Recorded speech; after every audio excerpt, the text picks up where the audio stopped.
Hey guys, welcome back to the Blood and Black Rum podcast. I'm Ryan from cultsploitation.com, and I'm joined with my co-host Martin. How's it going? Doing pretty well. We're into our second episode of KaiJune, and I just got back from vacation. Had to cram this one in real quick. Yeah, That's what she said. that's right. And we're taking a step away from the Toho kaiju films to do another monster in the universe, one that doesn't normally cross over with Godzilla. And I think actually this monster just recently got a Netflix anime too. It's like a rebirth anime that I haven't watched yet, but I think I might do so at some point. Been looking for anime to watch recently, I guess. I think this monster got its start in the 60s. Yes. And I've seen all of the original films in this series, but I never had ventured into the newer eras of the films.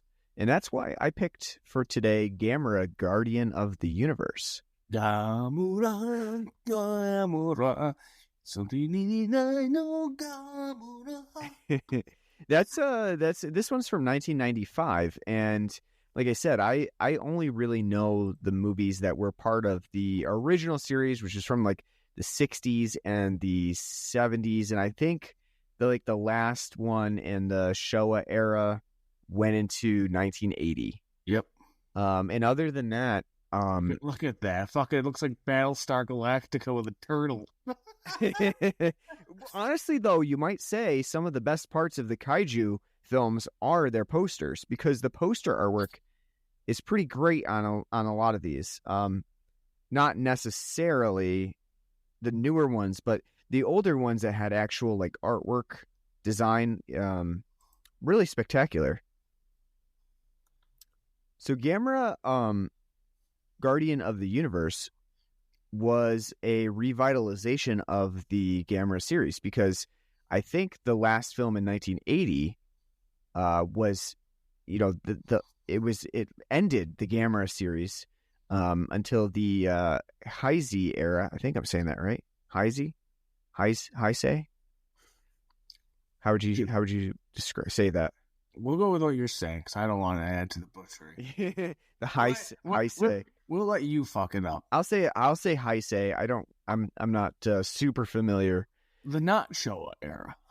But this one is a revamp of Gamera, essentially, for newer audiences. It is basically, it takes one of the main enemies from the Showa era, which was the third film in the series, Gamera versus Gyaos, and it makes this one, like the Gyaos, the actual epitome of the reason Gamera exists, because Gamera and Gyaos basically go together, and the film takes a lot of time to set up this idea that like there's a duality here between the two monsters, and basically Japan is like, holy fuck, before this we had 0 monsters, now we have 2 monsters that we're trying to fucking deal with, and they're kind of trying to figure out what to do with them, and they're not really sure what each of them, if they're both enemies or what. But in the original Gamera series, Gamera was really not much of a monster. He was, again, like mostly like Godzilla. A friend to the children. I think even more so than Godzilla. Like Godzilla, yeah, he's sort of she, I guess is what you she misunderstood for the most part. But Gamera for sure is one of the ones that is like, no, I'm not here to destroy your cities on purpose. I'm a big giant lug, so I do it on accident sometimes. I walk into power lines and shit. But it's not my intention to come and destroy your city. I'm protecting you. And the original films really found Gamera fighting off like just various enemies that would spawn, like a Neon Genesis Evangelion sort of thing. And eventually, I think in the last one in 1980, they pretty much just threw every fucking monster at Gamera at that point. Like everyone that had been attacking previously They were just like, here's all of them. In Gamera Guardian of the Universe, which kind of spawned its own sequels, there were 2 other ones that came after this. The film sets up Gyaos as like that's Gamera's main antagonist, the reason that he exists in the first place, and it sets up this Atlantean theme that both Gamera and Gyaos were almost engineered by the city of Atlantis before it fell to ruin. So a lot to unpack there in this movie. But we'll start with, have you ever seen any of the Gameras? No. No, absolutely not. Never cropped up for you, huh? Never. I've heard of Gamera. I thought Gamera was just one of the many creatures in Godzilla's rogues gallery. But never seen an actual Gamera film myself, no. Yeah, I mean, I think that Gamera, for whatever reason, just never became as popular as Godzilla. And like Godzilla's, I don't know if you remember, but like, I think AMC or maybe TMC, they used to play Godzilla movies quite a bit. Like later at night or sometimes on the weekends, they would throw on a Godzilla movie. I remember catching a couple of them when I was younger. But I don't ever remember Gamera being a big part of that block of showings. They didn't really. Well, to be fair, Godzilla had like 15 years on Gamera before he decided to show up. So that is true. I mean, Godzilla was earlier. Gamera had a large lull in between its sequels as well. So, from 1965 to 1980, they only released 8 films in the Gamera series. And then it had a 15-year gap before the next movie in the series, the 9th one, which would be Gamera Guardian of the Universe.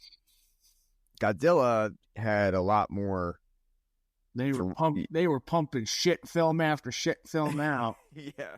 All along the 60s. So like just chug along. Yeah. Godzilla definitely had more of a consistent release schedule than Gamera did. So maybe that was a big part of it. I don't know. I'm not a Gamera expert by any means. But it is, it's not one of those series that a lot of people have like major love for. But at the same time, it did get major releases by Arrow Video recently to basically put all of these films onto Blu-ray. The Showa era got one special edition with all 8 films, and then the Heisei, however you say it, that era got its own set of 4 Blu-rays from Arrow Video just recently. And they were expensive too, by the way. I actually have most of the original series on Blu-ray. It was released previously in a collection, 2-volume collection. But I do not have the new ones because they were so fucking expensive. And like, I can't bring myself to be like shelling out $200 for Gamera movies, to be honest with you. You should. Yeah, you know what? Maybe if they go on a good sale, I'll pick them up. Right now, I'm not, I don't have a huge love for Gamera. All right, let's take a break real quick before we start getting into the movie itself. Let's talk about the beer that we have on the show today. This one was thrown together, I'll be honest with you. This was not one that we had planned or thought out or anything like that. It was one I had in the fridge. And like I said, I just got back from vacation, so I really didn't have a lot of time to put anything together. So I said, "You did. You're just being lazy." No, I had work. I did a really stupid thing, and I only took the days off that I was actually going to be on vacation, and so I did not leave myself any time to have like a come down period after vacation before I had to go back to work. So I just went straight back to work. Dumb decision. I have hundreds of hours. I should have just taken more. But now you're waving around your PTO time like you're some fancy man. That's right. Whatever the case, I did not take that time off. I should have, but I didn't have a chance to do anything else. So I said, here's what I have in the fridge. Take it or leave it, Martin. And he took it. So the beer that I gave him that I've had in my fridge for about a month is Color Spill from Beer Tree. And I believe they do have a series of Color Spill. I think. It sounds like it. This one is the Tiger's Blood Fruited IPA. And I think Color Spill in general as a series is a series of fruited IPAs with, fruity flavors. So in this case, it's Tiger's Blood. Did you know what Tiger's Blood was before we drank this? No. So you're not a big snow cone eater. Where the fuck can you find a Hawaiian ice? Where can you find a fucking snow cone around here? Yeah, I know. No, I wasn't familiar with it either. Oh, you haven't had snow cone? Yeah, I don't think I've had snow cone since the days of like being a kid playing soccer. I do miss, or I guess I shouldn't say miss, because I never really experienced it, but I do pine for the days where there's a snow cone man on the corner with his fucking stand-up shop. You guys want a snow cone? Now probably people would be calling the police about that man. Well, we still have an ice cream man that drives around in our town. Sure. Ice cream? No, but his name is Mr. Dingling. And he recently got in trouble with the police. Again?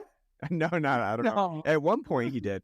No, when they were having the fight, the fight between the two. Yeah. Ice cream man, acceptable. Guy on the corner selling snow cones, not acceptable anymore. What about hot dog? Hot dog vendor. Only in NYC. Better be a nice samurai. Yeah, no, I did not know what Tiger's Blood was either. But the Untapped entry for this beer kindly spells it out for you. It involves a combination of watermelon, strawberry, and coconut flavors. Ooh. So they all come together for a nice... I guess it's a distinctive flavor, right? Like to me, it's definitely distinctive. It has a combination of the watermelon and strawberry flavoring, and then just a slight hint of coconut. Again, for me, I'm not a huge fan of coconut, so I didn't want like to get smacked in the face with that coconut flavor. And I think in the Tiger's Blood flavoring, it's perfectly fine because it's not overbearing or anything like that. But I've never had it before. Never had Tiger's Blood. So this was my first experience with it. What do you think about Tiger's Blood? Or at least in this case, the Color Spill Tiger's Blood Fruited IPA. It's good. I like it. Watermelon's kind of always been a thing where I'm very iffy on. Mm-hmm. It can either be very artificial or it will have a nice taste, like you're, chomping on a nice watermelon. Same with strawberry too when it comes to beer. This is really good. It's got a nice, really juicy blend to it. The watermelon's just right. It's got like an actual real watermelon taste to it. It's not artificial. Same goes for the strawberry. It's nice and juicy. Blends together. The coconut's very mild. Kind of balances it out by giving it like a slight little bitter taste at the end. It's a really good mix. I like this a lot. Calling it an IPA is kind of silly. I don't taste a damn bit of IPA. No hops, no malt, nothing. It's just, honestly, it's just kind of like a double fruited sour without the sour. Like it's just like a nice fruited ale. It's really good. If it were a nice hot summer day, sitting around the campfire, be delightful. But it's 50 and Quebec's on fire and polluting our air, so it's not delightful. Yeah, in this weather, but it's really good. I like it. And if this is a series, which I'm sure by the way the can kind of looks, it will be like one of those different series. It'll be interesting to see because Beer Tree does and we've done a billion different beer trees on here. And as you'll know, they do a lot of really good fruited beers, and they do a really good job at balancing them out. And you, for the most part, the trifectas of fruits that they add to their beers, you get to experience all of them. So this is good, just because you don't really see too much, like at least nothing that I'm picking up with like watermelon, strawberry. So it's really good. I like it. Yeah, it does look like this is a series. It looks like this is the fourth in their series. What's the other three?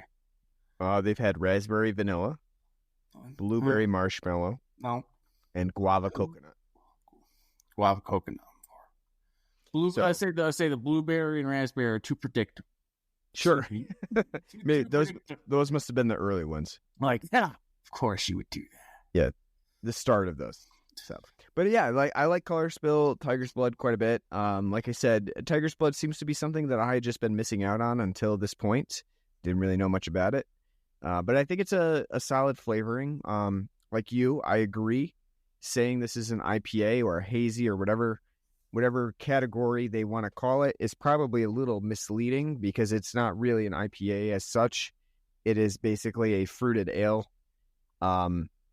with some hops added, right? Like any other beer has hops added to it. That's what I get from this one as well.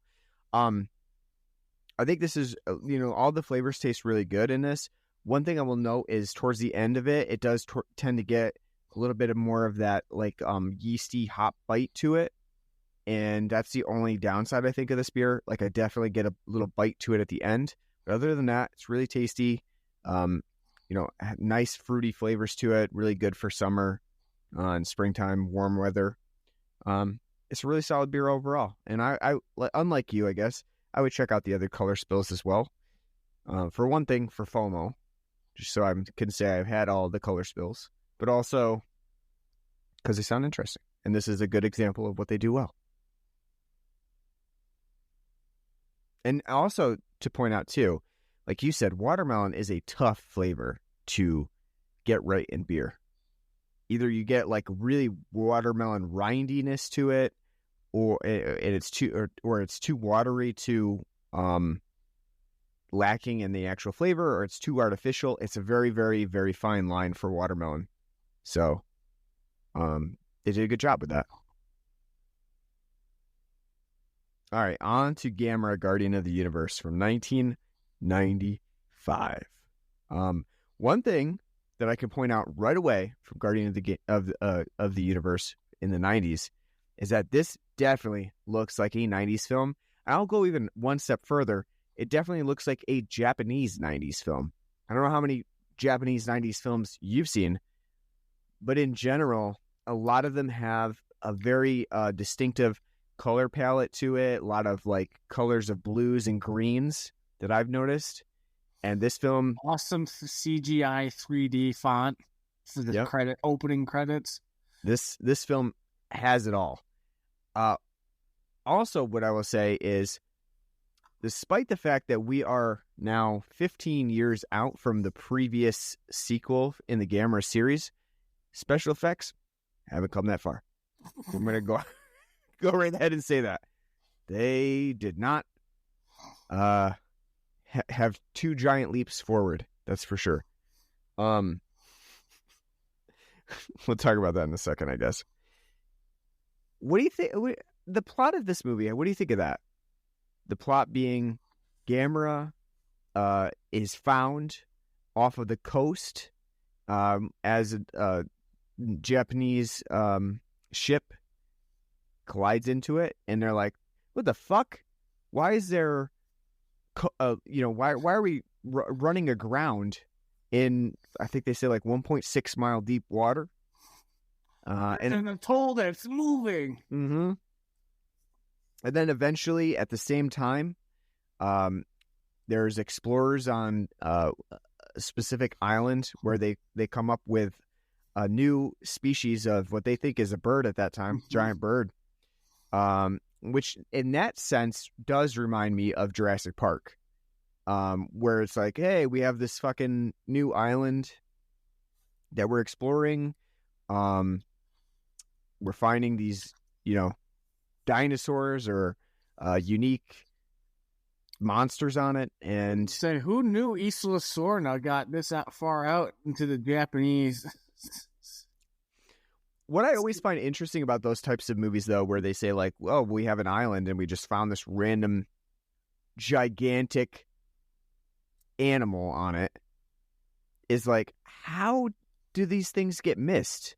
I guess maybe in the 90s we were still exploring a little bit, but it's hard to imagine in a, the civilized world where you have an island that's just like not been charted. And you're just like, I don't know, on this island, there are fucking giant birds on it. I don't know.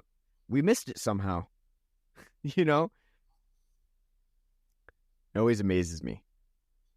But that's basically what happens in Guardian of the Universe. So, you have Gamera being found in the sea approximately around the same time that Gyaos is being found on this island. And the film kind of pits the two up against each other as they start to understand that, oh, yeah, we found two different distinctive monster types that are now going to battle each other. And that's pretty much the plot of the movie. What do you think about that? How do you feel about the plotting?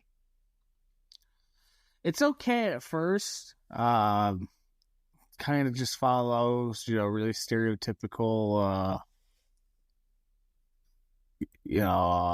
science fiction. There's a discovery out there that we're trying to find out what's going on. And it moves pretty quickly at first, and it does seem like, it's moving along. By the end, it's like the last act like really fucking drags on. Like, and I think this is gonna be a problem that we find when we do most of these kaiju films. Most of them are gonna be 90 minutes, and when they honestly should probably be 50-minute TV episodes. Mm-hmm. Like, this film has a hard time justifying its 95-minute runtime because there's a lot of things that are just being retread like 1,000 times over, and it's like, this is just like a Sentai episode. Yeah, I agree. Just make it a goddamn TV episode. I think you're right. Like in to some extent, a lot of kaiju would really benefit from a more focused approach to its plot, which really only is like a half an hour to 45 minutes long. I think that's really where it would excel, and then also the cheaper approach to the special effects would make more sense too, because it's TV shows are generally cheaper. Don't tell Amazon that for this fucking Power of the Rings series, which they spent pretty much all their money that they had for television shows on. But for the most part, it would be more understandable for a TV show to have a lower budget, special effects that maybe weren't up to the same standards as movies. And I think that at that point, you would have a pretty good TV show or TV episode if you were to pare Gamera Guardian of the Universe down, and maybe even devote 2 episodes to exploring Gamera and then exploring Gyaos, and then it's like a 2-parter basically. But at 95 minutes, Gamera Guardian of the Universe doesn't really have a whole lot to offer the audience besides a lot of like scientific mumbo jumbo. I will admit that I think that the science actually works pretty well, and it's in the film's favor here. Like, it does seem more. I should say it seems smarter than what we get with something like Godzilla from the 1950s, where it's really just like, I don't know, radioactivity, right? Does fucky things with the animals. Here, the film actually tries to go a little bit deeper and say, well, you know what? There was this bird thing that they created, and at the time, the Earth wasn't really hospitable to this bird.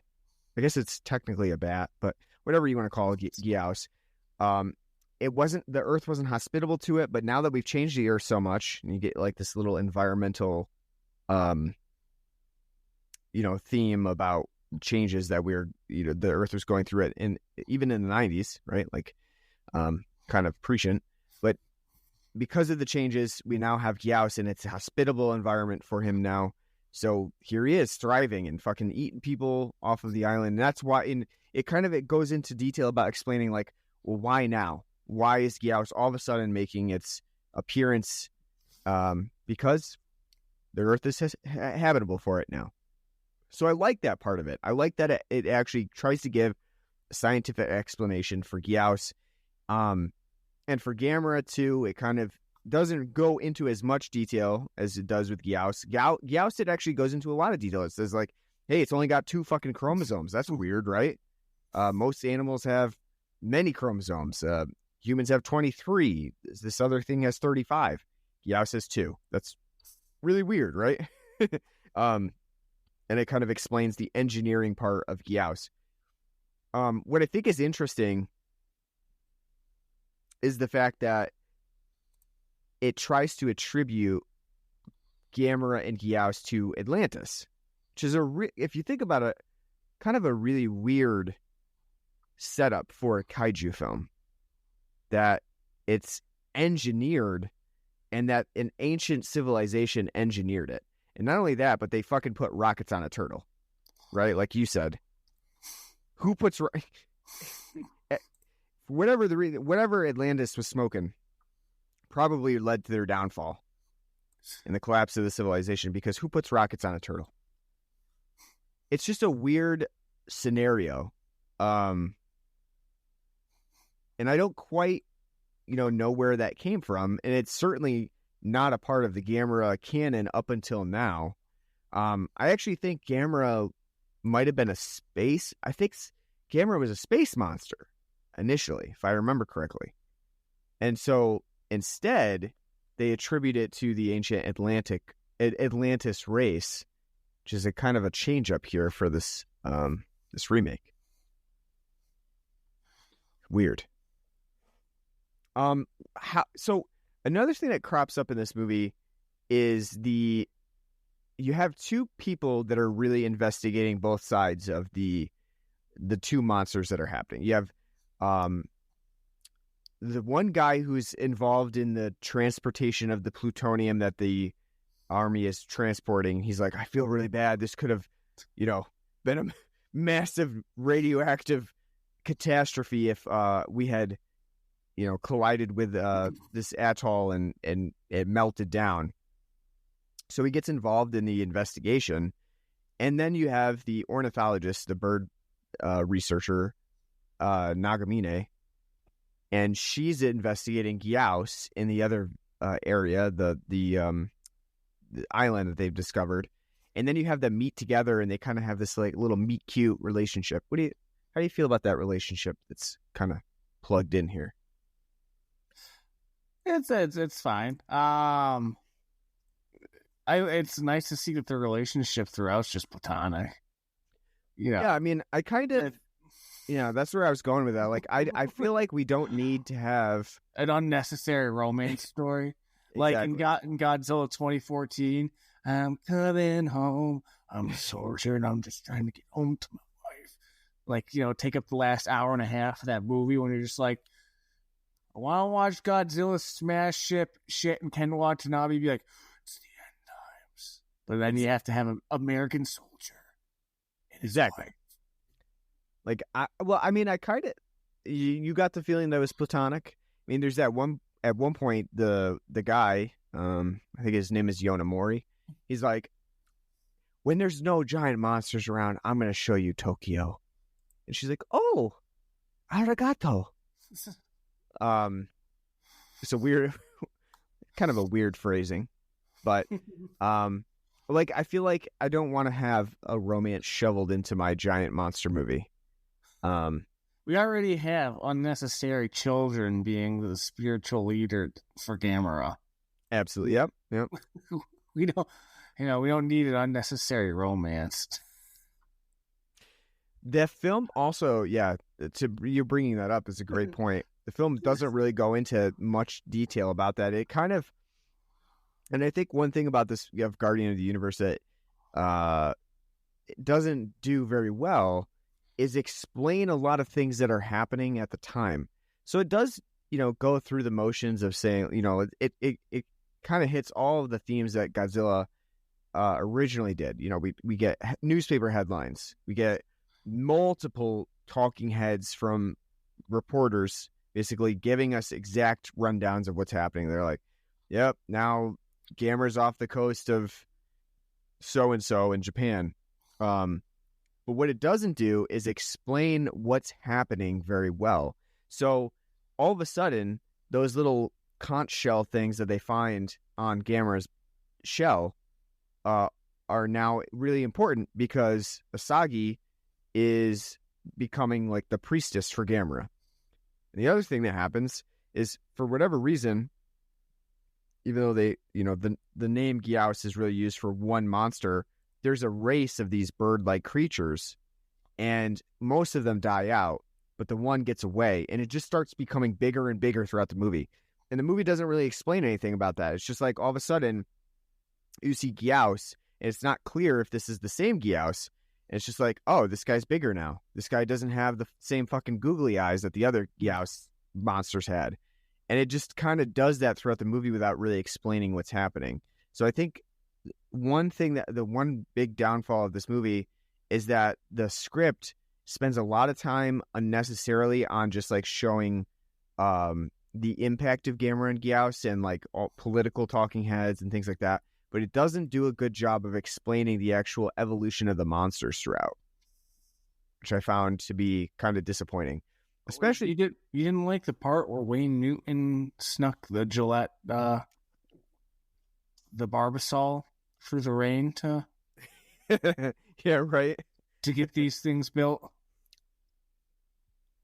Wayne Newton, Wayne Knight, sorry. I was like, what are we talking about here? Wayne Newton? Yeah, I gotcha. Newman. Whatever. No, but I don't know if you agree, but I just felt like especially the evolution of Gyaos as a creature is not really that well shown throughout. And I think it would have done a better job if they had kind of focused on one creature and how it was evolving, because I found it to be a little confusing as Gyaos just keeps getting bigger and bigger and they don't mention anything about it. And like the design of the creature itself is different throughout too, because it's kind of inconsistent how Gyaos is designed. It's just like a poor Rodan. Really poor man's Rodan just flying around. Yeah, what do you think about the creature designs? Special effects wise. Kind of crap. It's not good. There's like one point. I don't know if that's supposed to be part of the charm. Like, it's still 1990, and it's like, oh, look, not only do we have shitty CGI, we still have people running around in rubber suits, smashing miniatures. The miniatures look great. Like, this setup and the making of those, they look great and a lot of work's put in. But then to have, some assholes stomping around in a rubber suit in 1995, it just looks kind of ridiculous. Mm-hmm. But is it more ridiculous than the shitty CGI that, they had some guy in high school who's part of the AV club figuring out? Yeah, I mean, for me, like, I think there's a lot of different designs for the monsters too. So you have the rubber suits, of course, especially in like the scenes where they're smashing through cities and hitting each other in slow motion. It's definitely rubber suits. You have what looks to be like composite shots of like, the Gamera creature composited over green screen effects. And then you have, to me, what looked like almost like action figures of Gamera that were just like flying through the air, because you could see like the individual plastic pieces on one of the shots. It was really funny to me. I think the designs are not bad. I think the initial designs of the Gyaos monster are probably the worst, because when you get the close-ups of them with their fucking eyes bouncing all over the place, it just looks really ridiculous.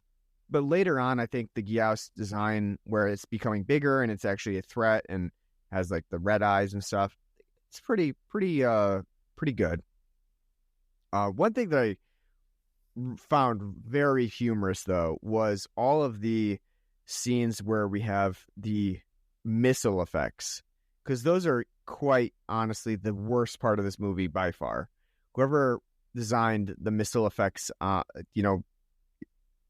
throughout, did not do a great job of making sure that those looked realistic, because those are hilariously bad and cheesy, especially the ones that are coming flying right at you.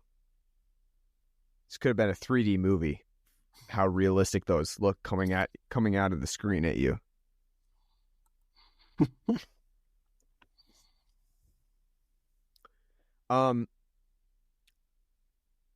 One thing that I found kind of interesting about this movie, though, was the fact that even though it seems like it's designed for younger, for younger people to be able to watch. I think it's unrated, but generally I think it would be like probably a PG movie. There's no swearing or anything like that. I found that the film was actually kind of occasionally more violent than what we get from normal kaiju films that I could think of. Like we do get like the carcasses that the Gyaos are feasting on. In the one early scene where they're trying to lure him into the baseball stadium. And you do get a few scenes where like either you see like dead Gyaos when they're in their eggs, or they kind of are ripped apart at one point. There's one point where Gamera actually shoots a fireball at one and just blows it the fuck up. It's awesome. Yeah. It's a little bit more violent than most of the kaiju that I could think of, which I found kind of interesting. Not including some of the later ones, from the 2000s, especially like Godzilla 2014, which of course is a little different than these ones, but it's more violent than the original Gamera films. So that was interesting. One of my favorite scenes, though, I don't know if you caught this, was when Gamera first wakes up and he kind of gets out of the water and he's fighting Gyaos, or he's fighting like the 3 Gyaos, and he just fucking swats one with his hand. Yeah, just takes it right out down like a boss. Yeah, I know, I love that one. He's just like, and at that point you're like, what's the problem? This is going to be an easy. Yeah, I know. The movie should, like I said, the movie should have ended there. But Gamera wakes up, says, "What the fuck did you wake me up for?" Swats it down, goes back to sleep. It is. I heard the cry of a child. I like too when Gamera gets hurt, like in the first opening moments, like the first couple fight scenes, he gets hurt and he just fucks right off. He's like, you know what? I'm out of here. I'm shooting my rockets off and I'm going back into some sea and I'm gonna take another nap. What's even better is when he fires that fireball that takes out that first Gyaos. It's hilarious as it explodes, but the thing flies over because our characters are sitting on a bridge that's about ready to fall, and it flies over them like a fucking Hadouken. It's Street Fighter, and they're just sitting there. No, the fiery pits of hell. They don't get burned alive or like vaporized or knocked off from the force of that thing being blasted by them. Nope, they're just bending it over. They're okay as it goes, and I know that. Yeah, that is a hilarious moment. I thought about that too. I was just like, yeah, the sheer heat of that fireball being just above them. Not only that too, when Gyaos roars, and it was enough to incapacitate them because they're crippled, but it also knocked the fucking the clasps off the bridge. It didn't make their heads explode or anything, and then they're crouched down. We're incapacitated, Gamera. Gamera. It's holding up the bridge for them. Did you like that? That he was holding the bridge up for them because he's a friend to the children. He's definitely a friend. The film makes it clear he's psychically and physically connected to Sagi as well. What did you think about why did Gyaos fly over?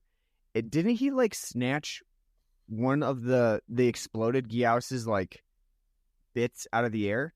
was I imagining that, or was that like, if you remember, Gamera shoots the fireball, blows up the one Gyaos, right? And he's basically blown into smithereens. Then the other Gyaos comes and flies overhead, and it looks like they intentionally made it so like he was like chomping on the other Gyaos. I wasn't really clear on that because it was hard to discern what they meant to show there, but to me it looked like he was just cannibalizing his friend. Maybe. And it looks like that's kind of what they intended too. That like Gyaos cannibalize. They're such bad monsters. They even cannibalize themselves. They're man-made too. They're horrible.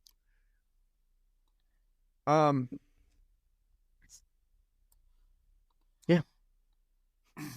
Other than that, though, I think that the film, like you said, it does suffer from slowness in the fact that it does have battles, but they're kind of few and far between. And the film kind of pads that out with a bunch of additional scenes and stuff that aren't really necessary.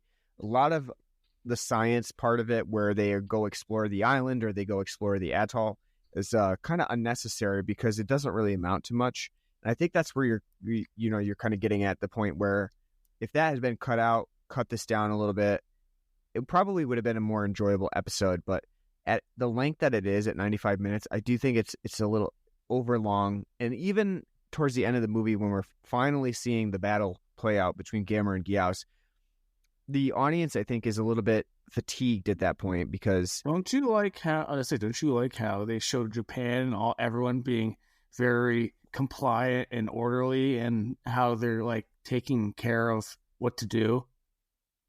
yeah, at one point the military's like, well, we can't fire on Gamera, even though he's fucking destroying the city. We have to wait until he specifically attacks like with firepower. You know, they're so orderly about it. They're like, well, I guess we just have to let him rampage. And to be honest with you, Gamera just looks like a clumsy oaf. Oh yeah, he's not trying. Just he just can't take care to step on places where there aren't people. It is funny though in the grand scheme of things. They're like, when they first they get to the dome and they're trying to, and again, this is great because this film, I don't know if the rest of the kaiju make Japan look out to be smarter than everybody, because literally the only dumb thing they really do throughout the film is we need Gyaos to study him, but fuck Gamera, we're gonna burn Gamera to the ground. That's the only really dumb thing they do, right? And wanting to study Gyaos, because if you had Tyrannosaurus Rex, what would you do? You wouldn't just kill it. But the rest of it, they lure them into the fucking dome. They have lights that fucking flicker that stun them. They trank the goddamn beast. Nobody dies. One flies off, but it's not even that big of a deal. Everything the plutonium, if this was fucking in America, that tanker would have went down with the plutonium and infected everything. We hit the atoll, but we made it home safe and everything's good. And, nothing, there wasn't any leak, and I'm just ashamed that it happened. So I'm looking to try to figure out what happened. I know. And this one guy too feels personally responsible. Well, yeah. And everybody else would just be like, I didn't notice. It's not my problem. Yeah, right, exactly. So, and I also love too that it's 1995, and although they do have a lot of new technology and stuff, they're still running around in uniforms from the Vietnam era. Yeah, the helmets and shit. You mean to tell me, as they're sortying in all these different fighter jets and shit, the JSDF had updated their uniforms? They're still running around in fucking helmets like they're getting ready to defend the homeland from America. But it is, like I said, it is refreshing to see them just be so competent though, and what they're doing. Maybe that's why we don't see, because if this was to happen, good and well, our fat asses would be sending every battleship over there and carrier hold on, we got it. Yeah, I mean they're so careful about it too. They're both rampaging, and they're everything seems so organized, and it is a surprise because a lot of films are about the chaos and disorganization of like the military assembling, and this one seems so organized. And the damn beast takes a nap in the middle of the day on the Tokyo Tower, just like, and they're like, that is true. I mean, I thought that was a cool looking scene, actually. It actually was like a nice visual of seeing the tower kind of like disconnected, and it's nesting there now. But the guy's just sitting like, no, not Tokyo Tower. It's just sitting there because it's like, it's nocturnal, and not that's just like nocturnal. It's just sitting there passed out, like. I know. Yeah, I thought it was a cool looking scene, but yeah, just letting him just sit there, kind of funny. It's so hilarious. It's just damn bird can't hear anything. Just so fucking stupid. The worst thing they did was Gamera taking out that fuel depot. Now the Sea of Japan's probably polluted with oil for quite a while, but oh yeah, for sure. Gamera, a friend of the children. So what's the reason why Gamera has fucking rocket feet? Yeah, that's a good question. I don't really know. It's literally like the dumbest fucking thing in the world. The film tries to explain a lot of things, but then the biggest thing is kind of left unsaid.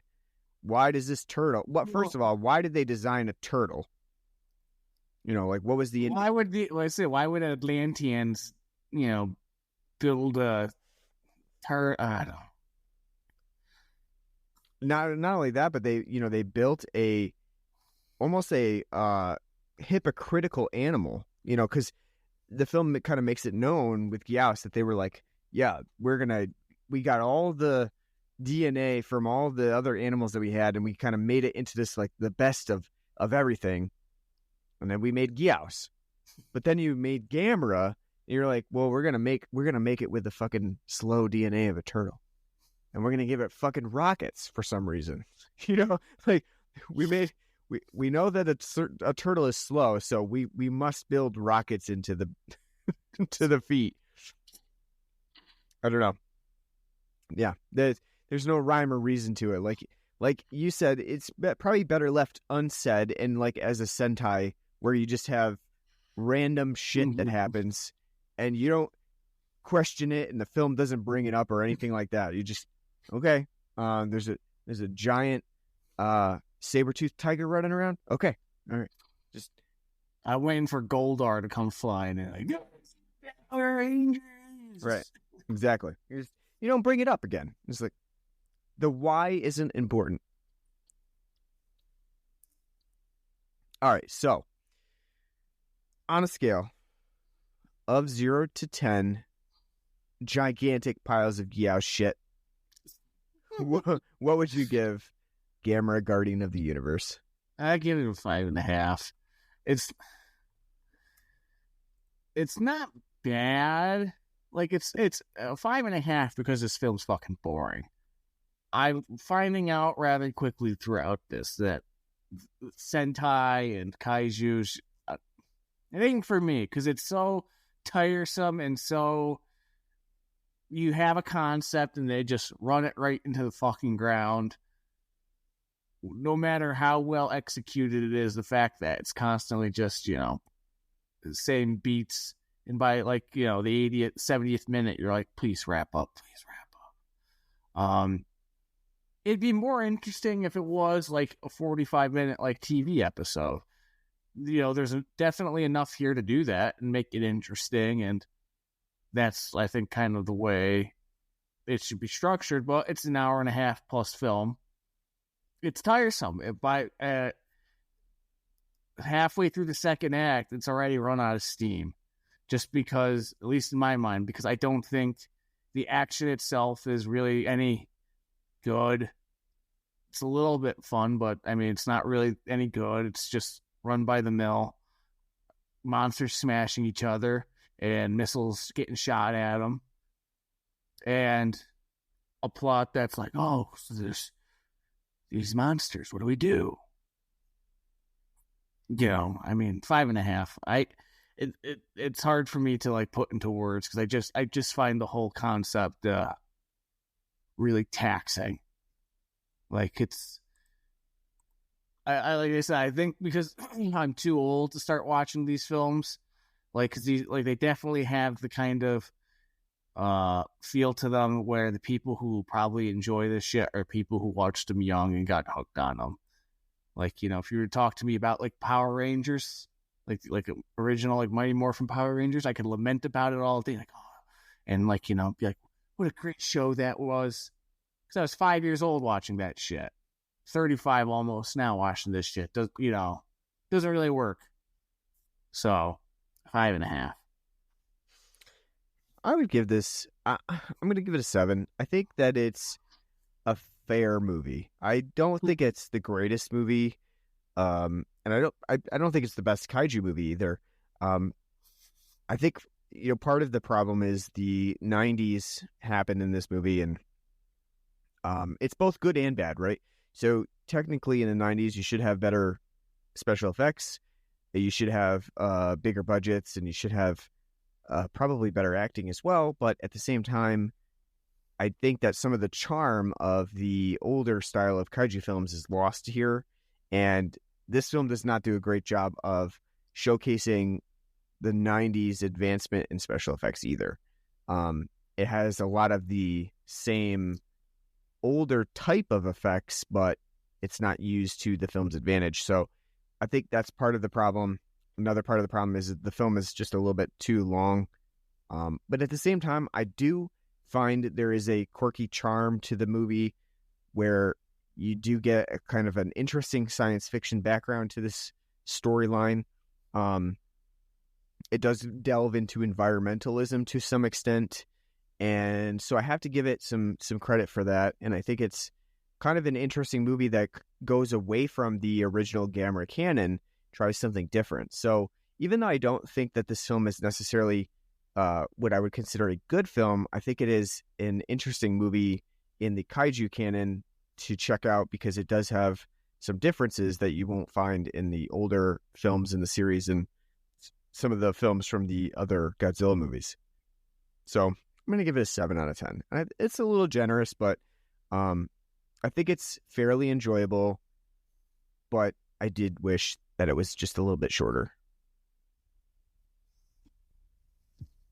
So for next time, we're going to get out of the normal kaiju canon of films, the Toho series, the Gamera series. We're going to kind of take a step away from that and go into the American kaiju films, specifically with Pacific Rim, which is a movie that I honestly have not seen. And I did not realize that it was already 10 years old, decade old. 2013 it came out. And actually, too, this is one of those movies that, director Guillermo del Toro worked on, and I've seen most of Del Toro's works, but not this one. For whatever reason, I passed it up. So, Pacific Rim should be a fun one. Have you ever seen it? No. So we'll see how it goes. Is it going to be the Transformers of kaiju movies? Probably. Could be. All right, so if you want to hear us cover Pacific Rim and continue our KaiJune coverage, you should check us out on pretty much any podcasting app that you can think of. We're on Google Podcasts, Apple Podcasts, Stitcher, home base at Anchor.fm, which is now Spotify. Anywhere that you can think of, we're on it. So subscribe to us, leave us a nice review. We are on Facebook and Twitter. Just search for us on there, Blood and Black Rum Podcast. Give us a like or follow us, whatever you do on those social media platforms. We are also, we have an email address at bloodandblackrumpodcast@gmail.com. You can write to us, let us know what you like, what you don't like, and we will take that in consideration. And also, we have a Patreon page at patreon.com/bloodandblackrumpodcast where you can donate to us. Anything you give to us, we'll put back towards beer. So we appreciate that. Thanks in advance. We'll be back with Pacific Rim next week. We hope you enjoyed our coverage of Gamera, Guardian of the Universe, and our continuing KaiJune exploits. And until then, take care.